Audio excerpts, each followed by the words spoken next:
Hello, and welcome to Every Day is Funny, the meditative morning show about newspaper comics. And today's the day. I've hyped it up in the past. We are going to read the submissions for the second ever Every Day is Funny caption contest. I don't know why I call it a contest. There are no winners. This is all for good fun. But as I mentioned before, I generated an image using AI and asked people to submit their captions for it. And this image I generated, I typed in a cowboy in an adult ground pool. Adult ground? This ground right here, this ain't no ground for kids. No, an above ground pool might be. And it generated this wonderful image that you can see. I'll put it in the Instagram post for today, but also on everydayisfunny.com. And they made him waving and smiling. I didn't type that part in, they just took that upon themselves. So it's a lovely image, and I'm very excited to see what people came up with. I try and not read them ahead of time. That's a little difficult. Sometimes I catch a glimpse as I copy and paste into my document, but you do what you can. So let us right now take a look at the submissions. First up, Jerry, submitting the caption, "I didn't pee my pants, you peed your pants." That's interesting. I guess there's a difference of watercolor. Unless he's insinuating that the entire pool is filled with the piss of the cowboy, which is coming out for some reason a beautiful blue. I don't know. He also, this smiling face and wave is an interesting pairing with the caption that is very defensive. "I didn't pee my pants, you peed your pants." Because look at this cowboy. He is all smiles and good cheer.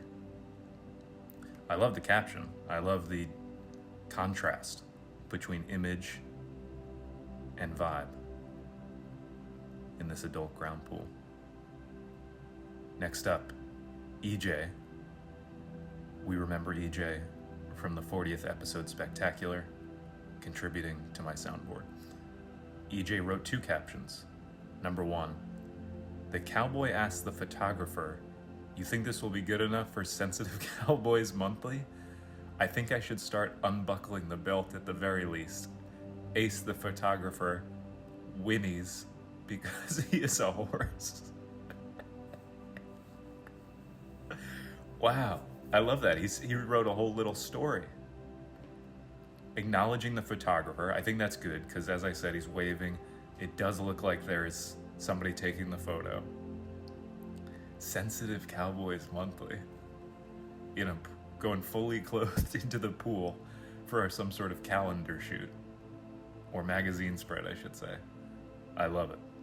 And hey, for a horse, this photographer would be great. I mean, look at the framing. Everything's direct center. Wow. EJ also sent another one. The cowboy says to the camera, "Come on down to Daryl's Adventureland, where we have a pool that accommodates 5 people comfortably and 10 people if you really want to have it." Oh, sorry. I botched his joke because I was laughing. It's really funny. Now let me read it again. The cowboy says to the camera, "Come on down to Daryl's Adventureland, where we have a pool that accommodates 5 people comfortably and 10 people if you really want to have an adventure." That is what this looks like. This looks like a guy who put a pool in his backyard and is trying to pass it off as a theme park. And he's not even like a cowboy. He's just a guy that realizes that every theme park needs a mascot. So he assumed the identity. He donned the costume. Oh, I love that one. I loved it so much I botched it. Botched the reading. Oh, that's great. Next up, Pablo Hidalgo sends in several captions. I believe these should all be separate, so I'll say them as separate jokes. First up, hey mom, can you get me dry pants? What do you think was gonna happen? Stepping into a pool in his full attire. Next up, I don't know why they put this pool in the middle of the walkway, but it sure is scenic. Okay, so he's just getting into a random pool that he came across. I like that. That the town built it and didn't advertise it through the Parks and Rec department or anything. They're just like a fun little surprise for everybody. I don't know who he's waving at then, but... Next up, the cowboy scarecrow. The only guaranteed way to keep those pesky children out of your kiddie pool. So he's not a real man. Scarecrows for pools. Now there's an idea, right? I don't know. I don't think... never mind. Crows in pools are not a problem. I like the idea of keeping children out of a kid's pool. Next up, can someone help me out of the pool before this turns into the sequel of Brokeback Mountain? Ooh, okay. Kind of getting back to EJ's Sensitive Cowboys Monthly. Kind of a gay cowboy thing. I love it. Again, though, just like Jerry's comment, I'm trying to find ways to like intertwine all the comments. Just like Jerry's comment,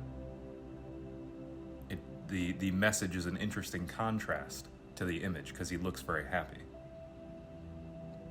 Finally, from Pablo, help, I left my life alert on my horse. Oh, so he's fallen and he can't get up, even though he's standing up straight and waving. I wonder if there's a cowboy with life alert out there. So that's, count them 2 comments that have mentioned a horse. Why I threw that incredibly obvious and non-important statistic out there, I do not know. But if you're keeping track at home, we're at 2. But those are great comments from Pablo. Thank you, Pablo. Next up, John sends in, well, that'll do it for this Saturday, June 8th. I hope you have a wonderful rest of your day. And remember, every day is funny. All right, so he's bailing on, unless... Okay, I thought he was just, having some fun at my expense because that's how I sign off every show. And it was unrelated to the comic. But now I'm looking at the comic, and it kind of looks like me. Which I didn't even, not a ton, but it kind of resembles me. So I'm wondering if John is saying that from the point of view of the cowboy, because I do kind of look like the cowboy. Do I look like the cowboy? I really hadn't thought about it before this moment, but I kind of do. It's got all my features. My arms with weird lines on them. My little nose. My cowboy hat. These are great comments. Next up, I did want to read this, even though it doesn't really work. harveymiller.web3@gmail.com sent in a caption, and for name, email, and message, he wrote just harveymiller.web3@gmail.com. So I'm gonna take that as a real submission, and I'm gonna assume the cowboy is saying harveymiller.web3@gmail.com, which is pretty funny. Why would he say that? Just offering a email address waving from a pool. In some ways, it's the funniest caption. Oh, God. These are great. Next up, y'all are like messing with me with these names. Next up, Peeble Babley. I hope I pronounced that right. Peeble, please write in if I screwed it up. Peeble Babley submitted, you can wear a swimsuit to a costume party, but you can't wear a costume to a pool party. Okay, is that a play on like you can teach a man to fish? Or what is it, if you teach a man to fish, he'll eat for a day? No, he'll eat for life if you teach him. You can feed a man fish. Whatever. You can wear a swimsuit to a costume party, but you can't wear a costume to a pool. I actually really like that one. People, you're a clever fella. Or madam. That's kind of like a brain buster. You can wear a swimsuit to a costume party, but you can't wear a costume to a pool party. You can, you just can't do what this cowboy's doing and jumping in head first. If you don't care about the social repercussions. Yeah, maybe he's at a pool party and he doesn't get that everyone else has left because he's a weirdo in a full costume in a pool. And he's waving like, come on back. Maybe that's my take, which I'm kind of stealing from Beeble there, just adding on to it. I think we have two more. Thomas, coming from the email thomas@gmail.com. How'd you land that one, Thomas? Says, the water was just as Cowboy Dirk liked it. High enough to submerge his... Come on. Alright, I try and keep it clean on this show, but I will read this. The water was just as Cowboy Dirk liked it. High enough to submerge his cock and balls, but low enough to show off his belt buckle. Life is good. Oh, Thomas. Thomas, you think you're so high and mighty just because you got thomas@gmail.com, just because it wasn't taken, that you can send in some filth like that into the Everyday is Funny caption contest. Disgusting. All right, finally, Chargle sends in a caption. You know, it'd be really funny, or not funny, it would suck if like I'm making fun of all these people's names and it turns out they're real names and they're like my 5 listeners and they all bail. No, Chargle is real. Thank you for your submission, Chargle. Chargle says, what comes after Blazing Saddles? Blistered keisters. Wow. I like that one. That's a smart one to end on. Okay, and so I guess he's submerging himself because he's been riding his horse and his bum is injured and this is cooling it off. See, that's how you reference, private parts in a family-friendly way like the show is trying to do. So I thank you, Charcoal, for that. Meanwhile, Thomas is just laying it all out there very explicitly. Take a note from Charcoal, Thomas. But these were all fantastic. I want to thank everyone for submitting to the second ever Every Day is Funny caption contest. And now let's get to the comics. After we did so many silly bits with the caption contest, I think we should just focus with the remaining time on 2 serious comics. Let's get to Mary Worth. Haven't checked this out in probably a week now. When we last left off, Mary was comforting Wilbur about his relationship woes and the death of his goldfish Stellan. Now, I don't think a week later we'll still be there, but let's see. I was wrong. We are still in the same conversation. And that's fine. Wilbur is still grieving, and he says, disappointments happened one after another. Dawn left, I ran into exes with their partners, I got dumped on a date, Stellan passed away. Everything hit me all at once. When it rains, it pours. Mary responds to him, Wilbur, my friend, the sun will shine for you again. Believe it. Man, how are they still having this conversation, saying the same stuff? Like every day he's describing the same events. Like I already knew all these things. I didn't know, though, that he ran into multiple exes with their partners? How many exes does Wilbur have that he can run into them out in the wild like that? Is Wilbur just flooded with exes? Because no offense, he's not the brightest looking bulb. Or what's the brightest looking bulb equivalent for physical attractiveness? I don't know, he's ugly is what I'm saying. But I already know Stellan passed away. And what does getting dumped on a date mean? Like on a first date? You can't get dumped on a first date. You're not anything yet. You can't get dumped on a date. I don't know, Wilbur. I think you need to shave and go outside, my man. I feel bad for Mary.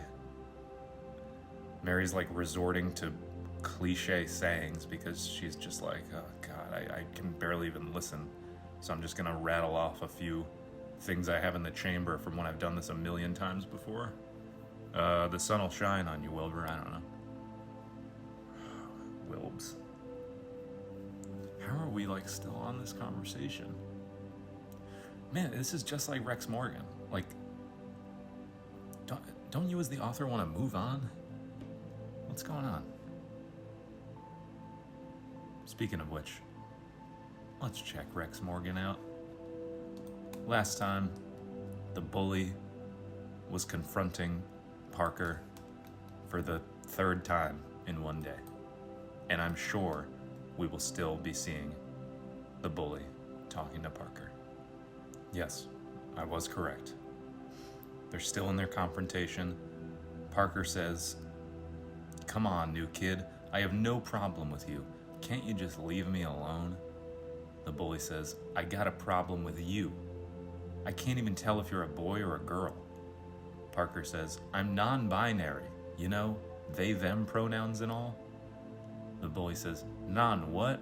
I don't even know what that is, you freckle-faced goober." Parker, of course this guy doesn't know they, them pronouns and all. This guy is working on a very limited mental basis.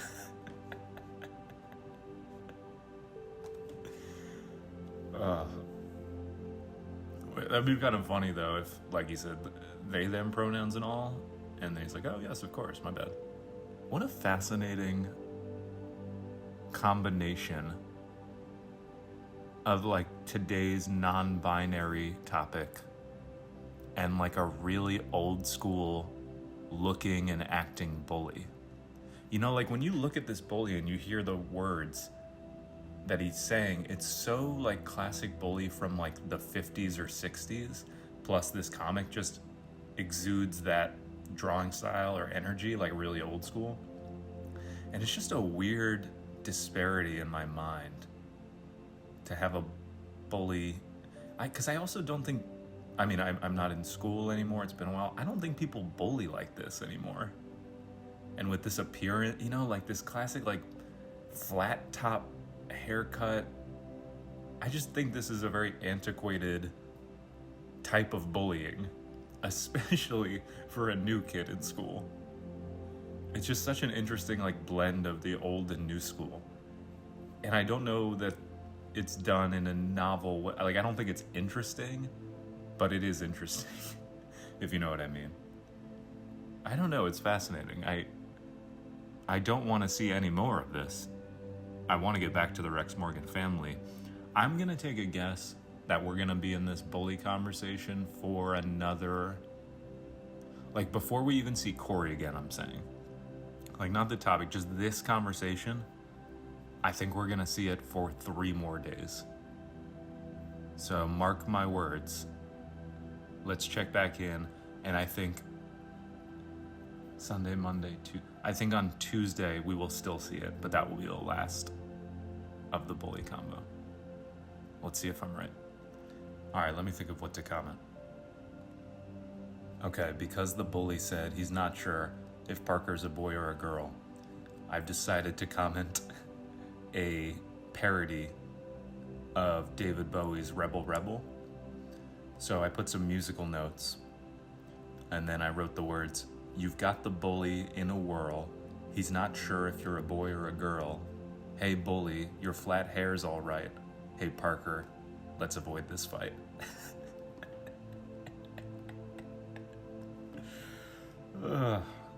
Will I be the next Weird Al?